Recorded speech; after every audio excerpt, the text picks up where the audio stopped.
নমস্কার বন্ধুরা, কিচেন ডিলাইটে আপনাদেরকে স্বাগত।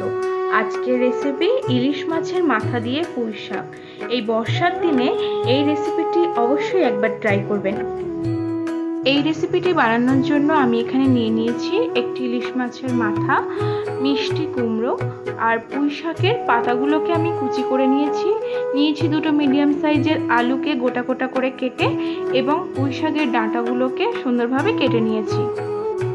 এবার একটি শুকনো কড়াইতে পরিমাণ মতন তেল দিয়ে মাছের মাথাগুলোকে খুব ভালোভাবে ভেজে নিতে হবে। এখানে আপনারা দেখতেই পাচ্ছেন মাছের মাথাগুলোকে খুব ভালোভাবে আমি ভেজে নিয়েছি। এবার সেই তেলেই আমরা 1 চামচ মতন পাঁচফোড়ন দিয়ে দেব। এবার এর মধ্যে দিয়ে দেব আগে থেকে কেটে রাখা আলু এবং পুঁই শাকের ডাঁটাগুলোকে দিয়ে বেশ ভালোভাবে নাড়াচাড়া